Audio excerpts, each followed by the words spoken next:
met a homeless man on the street. He passed away in a warehouse fire that was deliberately lit.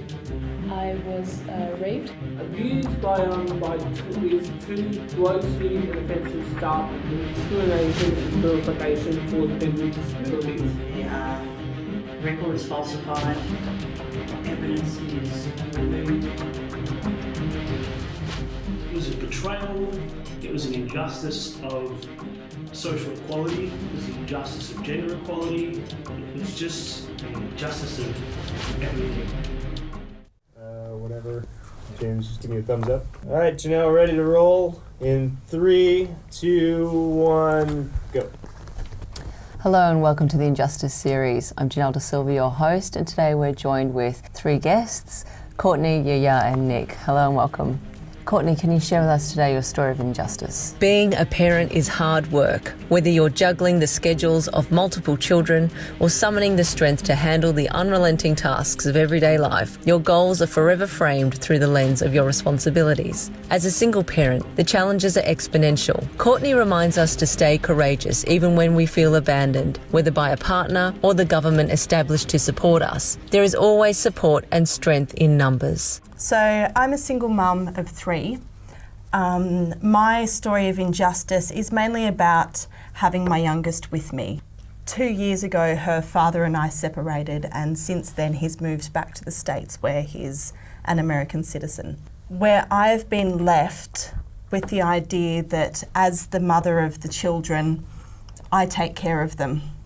Which means that I've needed to put aside my own career and my own ideas of what I want to be doing to look after the kids without, I believe, enough support to maintain a safe and, wholesome family life and being able to continue with my passions and my inspirations.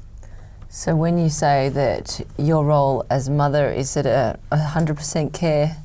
It's 100% care of her. I've got some family members around and I've got a good group of friends, but generally all care, all decisions, everything that needs to be done for a child falls on me. So it's a very common story that you're telling us about the issues that single parents face. Would you say there's a distinction between single mothers and fathers that you've come across? Yeah, definitely.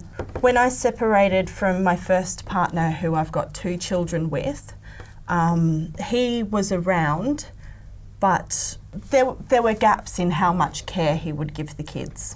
And as he was already working predominantly within that relationship, working full-time, he continued working full-time and I had to work my way around that. And when I started studying, I had to work out childcare arrangements and all of that he would step in and say what his availabilities were, but I always had to work the children out around what I could do or work myself around what was available to me. Yeah. So what would you say is the biggest injustice that you're feeling, where the system is failing you as a single parent or a single mother? So at the moment, I believe because I used a lot of the assistance that was available to me in terms of extra childcare money, payments and different things, after separating from the first partner, I don't have these same opportunities to study or to go back to work and get the extra childcare support and all of those things. So I would be paying out of my pocket to get the extra help to get back into the workforce or to try and study and take my career further. And so there just really isn't any system set up to continue supporting help for me. And knowing that when my youngest does turn 8, I won't have single parent pension available to me then. And so I will be heading back into the workforce with this period of time not being in there. Now, how can justice be served for you and for single parents? What could and should happen? I believe that there should be more opportunities of those assistances that I've mentioned that could assist for longer. There are social workers around and set up to help different people in different positions that maybe there could be more for single parents. That a lot of the time, for me to stretch my budget, for example, I will get food parcels, and I'm now in a position where I deliver food parcels to help other people who aren't in even as good a situation as I am, where right now I am privileged that I've got a steady income as a single parent with the pension, that other people have run out of those benefits. So would you say, Courtney, that you have taken matters in your own hands to be able to provide for your family and have some form of a balanced lifestyle where you can make the money and look after the home as well? Definitely. I try to look at the whole situation and what I can do with what I've got, and what I want to be able to give the children opportunities at, like swimming lessons, and where I can, stretch budgets, how I can get extra assistance and all of that. That there are bits out there, but it isn't always reliable and isn't always easy to find either. So what would you say, Courtney, to our viewers who may be in a similar situation or experiencing the same kind of hardship, having to raise a family and be the breadwinner on their own? I guess it can feel really lonely. It can really feel like you're doing it alone. And it can be tricky to reach out and ask for help. But when you do it, not only do you give other people the opportunity to then give you help because you've made the call out, but you're also setting an example for others to ask for help when they need it. When was your last good night's sleep, Courtney? 10.5 years ago, before my first was born. Yeah. Well, thank you so much for coming in today and sharing your story of injustice with us. And we know it's not a laughing matter. There are so many single parents, particularly single mothers out there, that are feeling the same kind of hardship consistently and falling through cracks in the system. So thank you for being a voice. Cheers. Yeah. Hi. Hello and welcome. What's your story of injustice today? No matter where you work, everyone deserves respect for the service they provide to our society, and equality is a right we're all entitled to. But in the particularly self-conscious, vain and fast-paced environment of the entertainment industry, often those working off-camera can be overlooked and unfairly treated. Today, Yaya is here to speak for those who put their heart and souls into their jobs and only seek respect and care as fellow people when working behind the scenes, on set or anywhere with often egotistical and self-oriented celebrities. So I'm gonna talk about one of my story. One time we were applying the makeup to models for a big show. And then there was one model, she was really proud of herself, I think. So she didn't really give us the exact instructions about the makeup and the hairstyle. And she just had the chance to different the makeup and the hairstyle. And so she tried a few hairstylists and then and got angry. She was so rude with us because she didn't really like our, suggested styles. And it was running out of time as well. So everyone got so upset at that time. And me too, so I had a really serious talk with her at the end. And she felt guilty at the end, and then she did apologize to us. Yeah, that's kind of a real story of one of my big show. Okay. Yeah. So it sounds like you took justice into your own hands by dealing directly with your client. Yeah. Sometimes it happens really. It's she like they not really respect for, especially in film industry, and sometimes actors, yeah. So what could you say, is a way that justice could or should be served in your industry?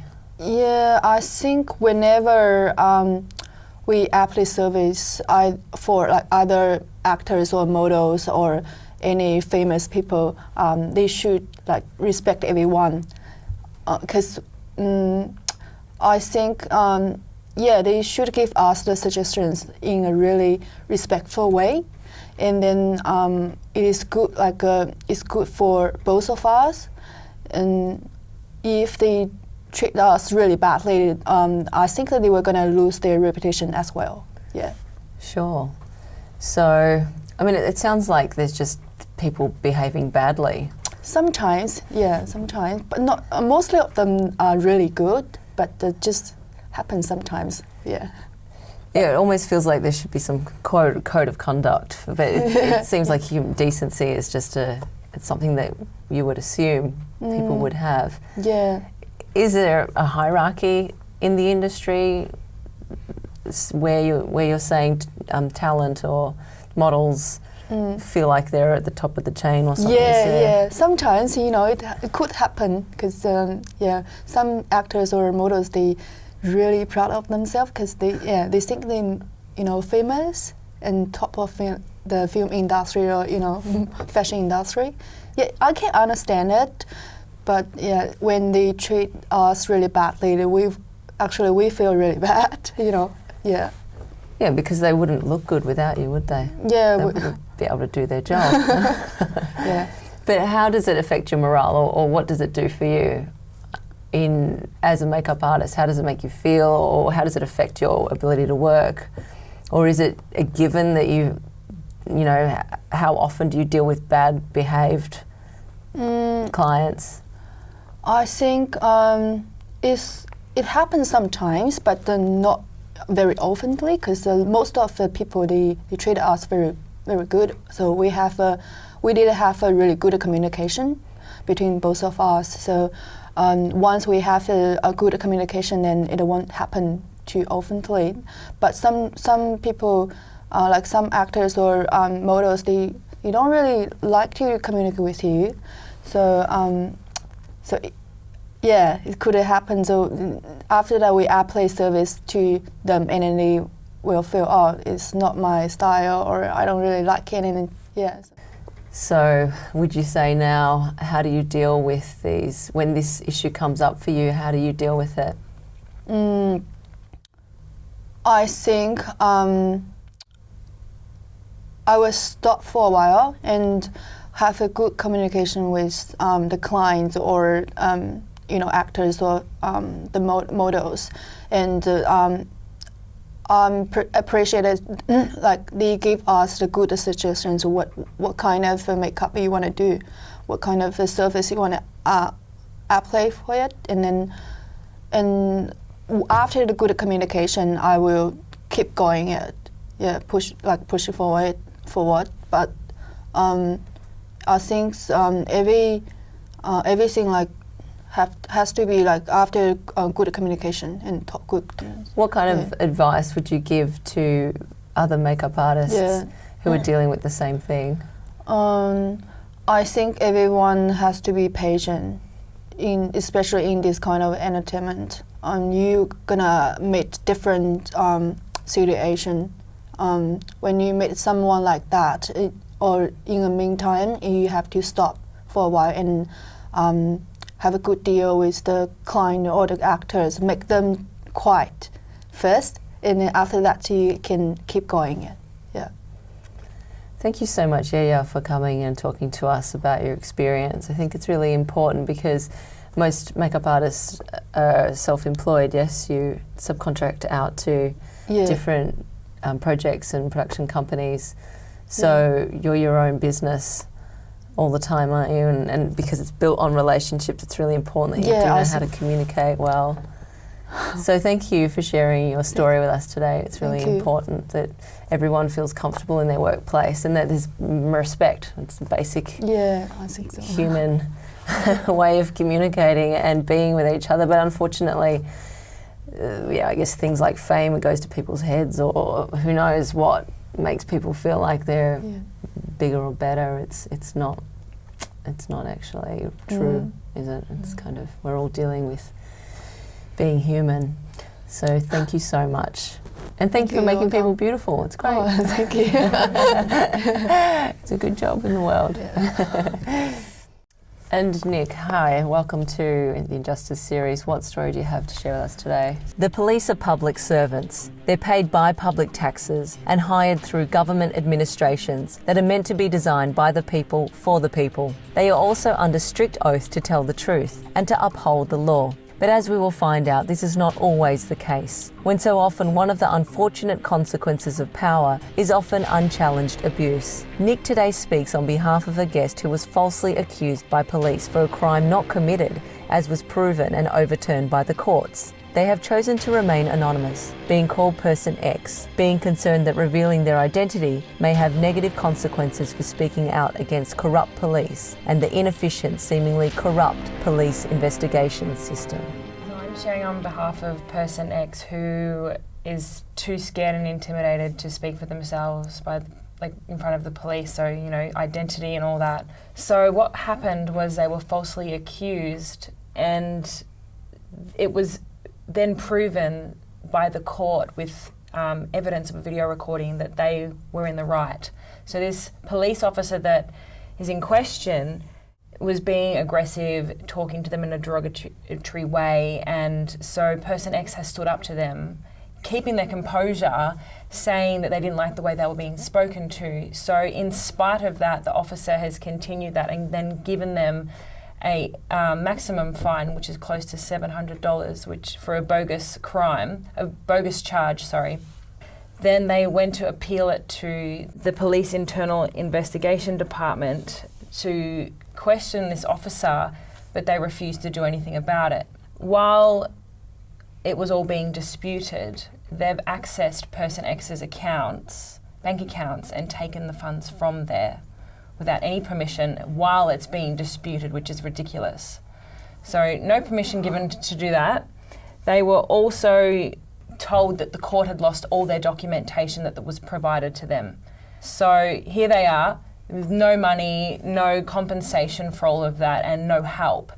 Having to stand up to the courts and all of that is a big thing, and then having the documentation lost above all things, then they're going to have to go that step further and provide the video recording, which is going to, it's going to cause a bit of stress in someone's life that they have to go to this to get some justice.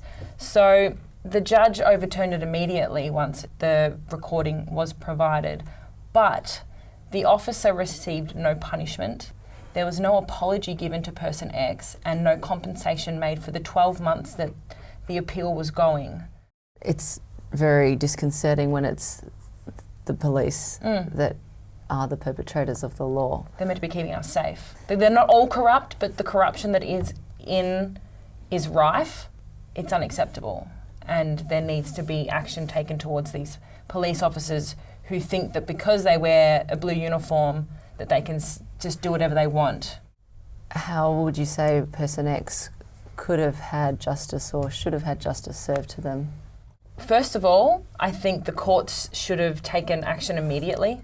I think even it could have started with the police officer respecting Person X.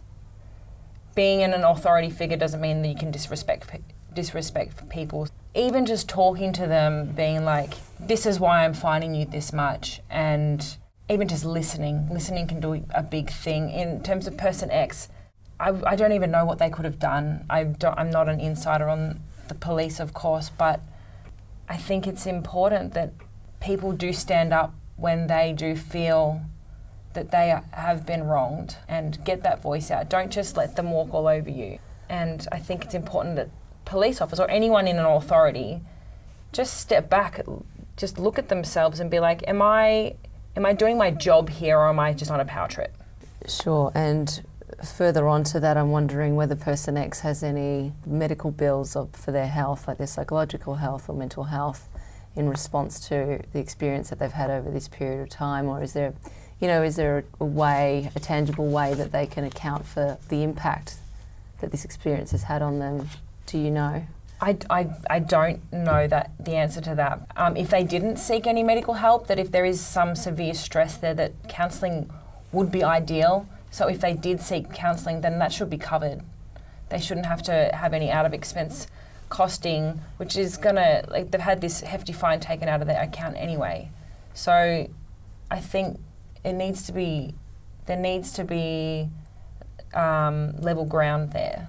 I would invite anyone out there who may be able to represent the legal system or even the police to come into the show and to join us, and we could have an open discussion about how justice can be served in this case, because for there to be no repercussion, it begs the question whether this is a vicious cycle of violence that will just keep on going, and will there be any change for your average citizen of having their voice not only acknowledged and heard and acted upon, but then there to be some kind of reprimand. So if there is anyone out there that is willing to come, you're very welcome to speak with us. Nick, what would you say to anyone out there that is like this person X? I think it's really important that you stand up, and if you feel like you are in a position where someone is falsely accusing you of something, find your voice. Your voice is so important, and a lot of people take it for granted, that you do have a right to speak up. For example, you see the injustice everywhere, like there's videos online of the police officers. So what you were saying about having someone of the authority come in, like the police come in and have a chat about that would be great, because you don't see the full story. And then sometimes other people, like person X, people like person X could be made to look like they've actually done something wrong and it's the police that are in the right. Like, it works both ways, and I think in this case you need to seek your voice and seek the justice in that as well. Absolutely.